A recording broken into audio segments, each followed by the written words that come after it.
If you've ever realized you've been carrying everyone else's emotions, the next question is, how do I actually stop?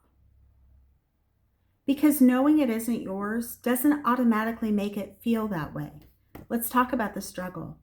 This is the part people don't talk about. You can understand this logically and still feel guilty when you don't fix it. You might try to pull back and immediately feel like you're being selfish, cold, or even distant. And that's where most people go back to over-explaining. Why it feels wrong. It feels wrong because it used to be necessary. At some point, paying attention to everyone else's emotions kept things stable. So your brain doesn't see this as growth. It sees it as risk. Letting go of responsibility can feel unsafe, even when it's healthy.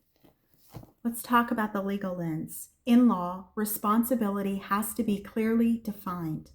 Because if you assign responsibility to the wrong person, everything breaks down. And that's what's happening here. You've been assigned emotional responsibility that was never yours to begin with. And now you're trying to return it. And your system is like, wait. How to start?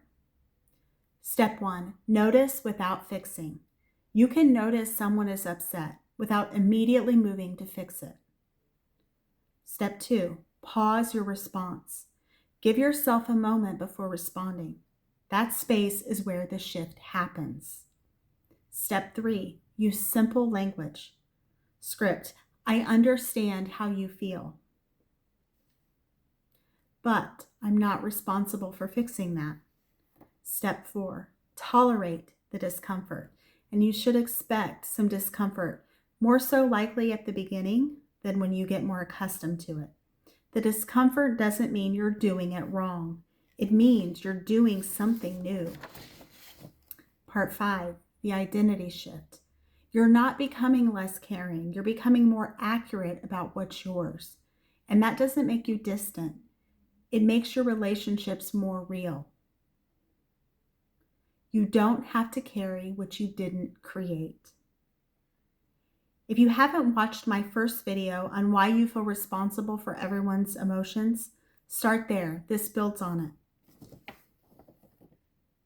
Thank you for tuning in to Recovering Perfectionist Mama, Grace in Progress. And I hope that you will come back and see me here again soon.